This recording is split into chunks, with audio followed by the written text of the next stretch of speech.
Hey guys, welcome to Body&Soul Tamil. இந்த வீடியோவில் ஒரு மிகப்பெரிய தொழிலதிபர் பற்றி தான் பார்க்க போகிறோம். உங்கள் மேலே யாராவது கற்கள் கொண்டு வீசினா அந்த கற்களை கொண்டு கட்டிடம் எழுப்புங்கள் அப்படின்ற வரிகளுக்கு சொந்தமான உலகத்தையே ஒரு காலகட்டத்தில் இந்தியாவோட பக்கம் திரும்ப வச்ச மிகப்பெரிய தொழிலதிபரான ரத்தன் டாட்டா பற்றி தான் இந்த வீடியோவில் பார்க்க போகிறோம். ஸோ வாங்க வீடியோக்குள்ளே போகலாம். இந்தியாவில் தொடங்கி தன்னோட வியாபாரத்தை இன்று உலகெங்கிலும் எடுத்து சென்றவர் தான் ரத்தன் டாட்டா. டாட்டாவோட வணிகம் நம்ம சாப்பிட்ற உணவில் போடுற உப்புல இருந்து டீ, கை கடிகாரம், நம்ம வீட்டு சுவற்றில் உள்ள இரும்பு, டிடிஹெச், நகை, டாட்டா பவர், டாட்டா டெலிகம்யூனிகேஷன்ஸ், தாஜ் ஹோட்டல்ஸ்னு நம்மளோட அன்றாட வாழ்க்கையில் டாட்டாவோட பங்கு அதிகமாகவே இருக்கு. இன்னைக்கு இந்தியாவில் ரத்தன் டாட்டா நிறுவனம் தொடாத தொழிலே இல்லைன்னு சொல்கிற அளவுக்கு வளர்ச்சி பெற்றிருக்கக்கூடிய ஒரு நிறுவனம் தான் இது. பருத்தி முதல் கார் வர டாட்டா நிறுவனம் உற்பத்தி செய்யாத பொருட்களே இல்லைன்னு சொல்லலாம். இந்தியாவில் உள்ள கடைக்கோடியில் இருப்பவரை கூட டாட்டா நிறுவனத்தோட பொருட்கள் சென்றடைஞ்சிருக்கும். இதன் பெருமைக்கு வித்திட்டவர் தான் ரத்தன் டாட்டாங்கிற பிரபல தொழிலதிபர். இந்தியாவோட மிக நீண்ட பாரம்பரியம் கொண்ட டாட்டா நிறுவனத்தோட வாரிசான ரத்தன் டாட்டாவோட தனி மனித வருவாய் இந்தியாவோட நம்பர் 1 பணக்காரரான முகேஷ் அம்பானியை விட அதிகம்னு புள்ளி விவரங்கள் சொல்லுது. 1937 டிசம்பர் 28 சூரத்தில் பிறந்திருக்காரு ரத்தன் டாட்டா. இவரோட பெற்றோர் நவால் டாட்டா, சுகுனி டாட்டா. மும்பையில் வளமும் புகழும் மிகுந்த டாட்டா குடும்பத்தில் தான் ரத்தன் டாட்டா பிறந்திருக்காரு. இவரோட குழந்தை பருவ வாழ்க்கை கொஞ்சம் இடர்கள் நிறைந்ததாக தான் இருந்திருக்கு. காரணம், இவரோட பெற்றோர்கள் இவருக்கு 7 வயதாக இருக்கும் போதே பிரிஞ்சு போயிட்டாங்களாம். அதுக்கப்புறமா இவரோட பாட்டியான லேடி நவஜிபாய் தான் வளர்த்து வந்திருக்காங்க. தாய் பாசத்துக்காக ஏங்கிட்டு இருந்த ரத்தன் டாட்டாக்கு அவரோட பாட்டி இன்னொரு தாயாவே மாறியிருக்காங்க. பாட்டியோட மடியே அவரோட சோகங்களை எல்லாம் இறக்கி வைக்கும் புகலிடமா அமைஞ்சிருக்கு. பாட்டியோட அரவணைப்புல வளர்ந்த இவர் மும்பை மற்றும் சிம்லாவில் தன்னோட பள்ளி படிப்பை முடிச்சிருக்காரு. இயந்திர பொறியியல் படிக்கணும்னு இவரோட தந்தை இவரை நிர்பந்திக்க அதுல ரத்தன் டாட்டாவுக்கு கொஞ்சம் கூட விருப்பமே இல்லையாம். இருந்தாலும் தன்னோட அப்பாவோட ஆணையை அவரால் மறுக்க முடியல. பாதி மனசோட இயந்திர பொறியியல் பயில அமெரிக்காவுக்கு போயிட்டாராம். ஆனா அங்க அவரால் முழு மனசோட அவரோட படிப்புல கவனம் செலுத்த முடியலையாம். இதுக்கு காரணம் கட்டடக்கலையில் அவருக்கு இருந்த ஆர்வம் தான். தன்னால் இனி இயந்திர பொறியியல் படிப்பை தொடர முடியாதுன்னு பாட்டிகிட்ட சொல்லிட்டு தனக்கு பிடிச்ச கட்டடக்கலையை பயில அதிகம் விருப்பம் இருக்கிறதாகவும் சொல்லியிருக்காரு. இவரோட விருப்பத்தை புரிஞ்சுக்கிட்ட பாட்டி கட்டிடக்கலை பயில ஏற்பாடு செஞ்சுருக்காங்க. பாட்டியோட உதவியோட கோர்னல் பல்கலைக்கழகத்தில் கட்டிடக்கலையை முடிச்சிருக்காரு ரத்தன் டாட்டா. 1962 கார்னல் பல்கலைக்கழகத்தில் கட்டமைப்பு பொறியியலில் பிஎஸ்சி இளங்கலை பொறியியல் பட்டம் வாங்கியிருக்காரு. இறுதியா 1991 அவர் ஜேஆர்டி டாட்டா கிட்ட இருந்து குழும தலைவர் பொறுப்பை ஏற்றிருக்காரு. வயதானவர்களை வெளியேற்றி இளைய மேலாளர்களை நியமிச்சிருக்காரு. அதுக்கப்புறமா டாடா குழுமத்தோட எதிர்காலத்தை மாற்றி அமைச்சதுல இவருக்கு பெரும் பங்கே இருக்கு.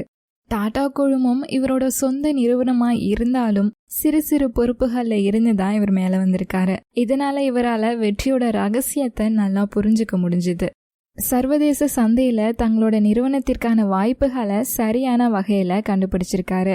இவர் இரும்பு, ஐடி துறை, கெமிக்கல், கார், டீன்னு பல துறைகள்ல தன்னோட வர்த்தக நடவடிக்கையை வெற்றிகரமா விரிவுபடுத்தியிருக்காரு. இதுல ஐடி துறை இன்றளவிலும் இந்தியாவில் முன்னணி நிறுவனங்கள்ல ஒன்னா இருக்கு. நம்ம எல்லாருமே கேள்விப்பட்டிருக்கக்கூடிய டிசிஎஸ், அதாவது டாடா கன்சல்டன்சி சர்வீசஸ். இது இந்தியா மட்டுமல்லாது பல நாடுகள்லையும் பல்லாயிரக்கணக்கான ஊழியர்களுக்கு வாழ்வளிச்சு வருது. இந்த டிசிஎஸ் நிறுவனம் ஒரு ஆண்டுக்கு $1 பில்லியன் மேல வருவாயை ஈட்டி தருது. இது மட்டும் இல்லாம வாகன தயாரிப்புலையும் தனக்கென ஒரு இடத்தை கொண்டுள்ளது.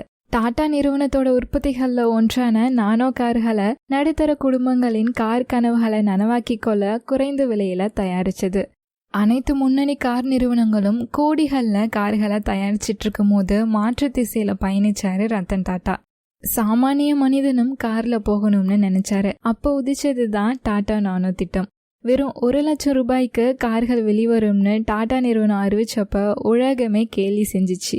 தரம் குறைவா இருக்கும், சிறு அடிபட்டாலும் கார் நொறுங்கிரும் அப்படின்லாம் சொன்னாங்க.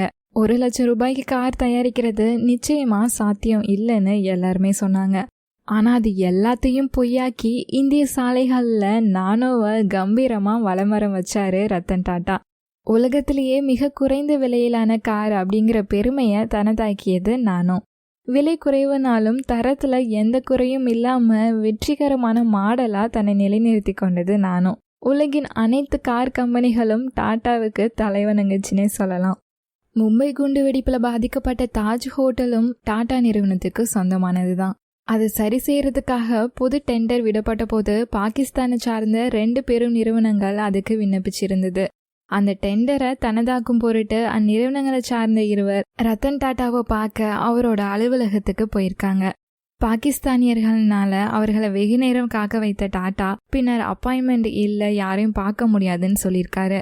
அந்த பாகிஸ்தானியர்கள் 2 பேரும் அன்றைய தேதியில அமைச்சராயிருந்த ஆனந்த் சர்மாவை அணுக ரத்தன் டாட்டா கிட்ட இது பத்தி பேசினாராம் அமைச்சர்.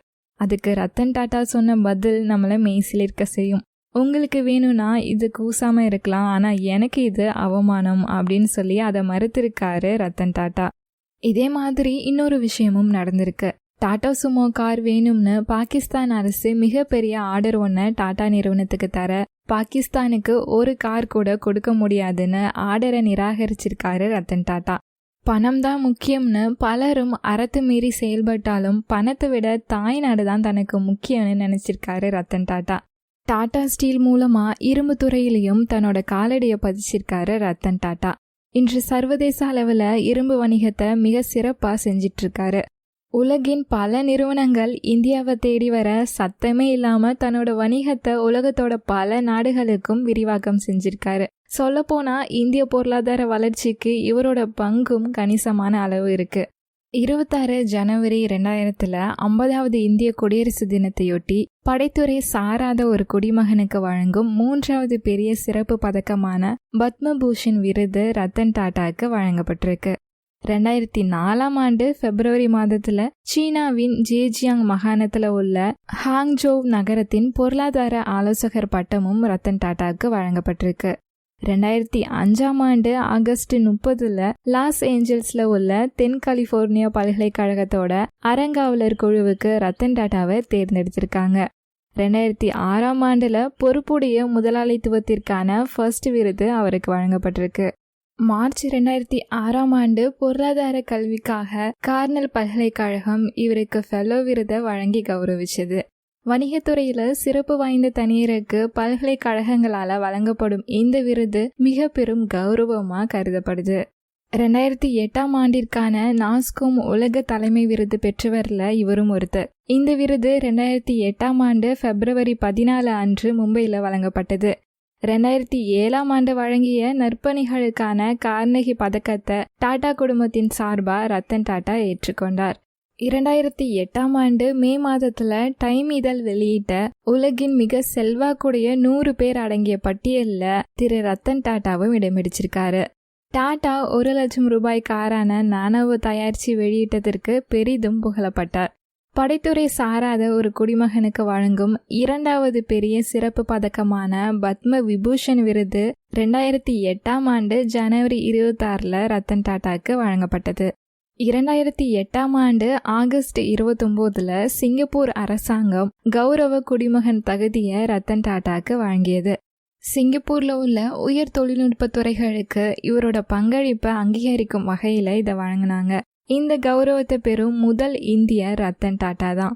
2009 அவர் மதிப்பார்ந்த பிரித்தானிய பேரரசின் வீர தலைவராக நியமிக்கப்பட்டார். இது மட்டும் இல்லாம லண்டன் ஸ்கூல் ஆஃப் எக்கனாமிக்ஸ் அவருக்கு கௌரவ ஃபெல்லோஷிப் பட்டத்தையும் வழங்கியிருக்கு. ரத்தன் டாட்டா நவீன வளர்ச்சியை தனக்கு சாதகமாக கையில் எடுத்திருக்காரு. நெல்கோ நிறுவனம் மூலமா செயற்கைக்கோள் சேவையை வழங்க தொடங்கியிருக்காரு. இந்த புதிய மாற்றம் நெல்கோ நிறுவனத்தை லாபகரமா மாத்தியது. குறுகிய நாட்கள்லயே வளர்ச்சியை அதிகரித்தது. நவீன தொழில்நுட்பங்களை பயன்படுத்தி வெற்றியடையும் டாட்டாவோட இந்த வியூகம் பலரையும் வியப்பில் ஆழ்த்தியது. மும்பையில நடந்த விருது விழாவில் இவருக்கு வாழ்நாள் சாதனையாளர் விருதும் வழங்கப்பட்டது. சுமார் 50 ஆண்டுகள் டாடா குழுமத்தோட பயணிச்ச இவர் 2012 டிசம்பர்ல தன்னோட ஓய்வை அறிவிச்சாரு. தன்னோட ஓய்வுக்கு பின் டாடா நிறுவனத்தோட தலைவரா யாரை நியமிக்கலான்னு ரத்தன் டாட்டா தீவிர ஆலோசனையில இருந்தாரு. அப்போ டாடா நிறுவனத்தோட பிசிஎஸ் தலைவராக இருந்த தமிழரான நடராஜன் சந்திரசேகரின் நினைவு அவருக்கு வரவே இவரை விட பொருத்தமான நபர் வேறு யாரும் இருக்க மாட்டாங்கன்னு சொல்லி அவரை டாடா நிறுவனத்தோட தலைவரா நியமிச்சாரு. பாரம்பரிய டாடா குழுமத்தோட தலைவரா ஒரு தமிழர் நியமிக்கப்பட்டது அனைத்து தமிழர்களுக்கும் பெருமையான தருணமா இருந்துச்சு.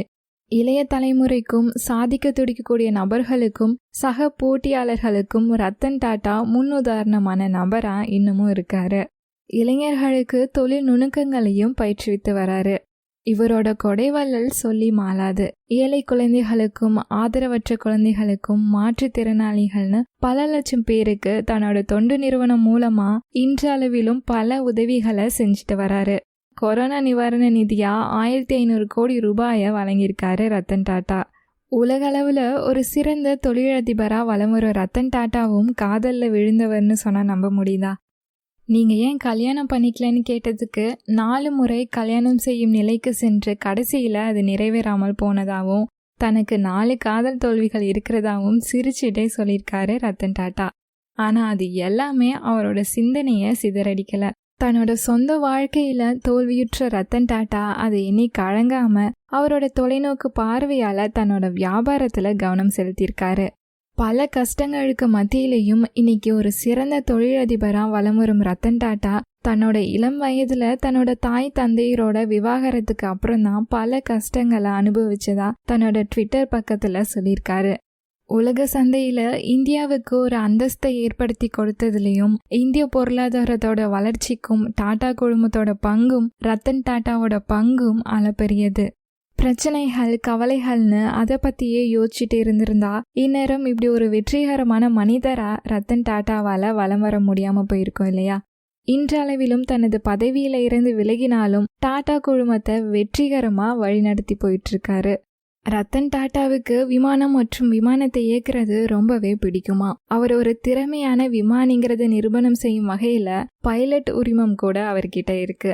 இதற்கிடையில தன்னோட நீண்ட நாள் ஆசையை தீர்த்துக்க 2007ஆம் ஆண்டு F-16 விமானத்தை இயக்கி இந்த விமானத்தை இயக்கிய முதல் இந்தியர் அப்படின்ற பெருமையையும் ரத்தன் டாட்டா பெற்றிருக்காரு.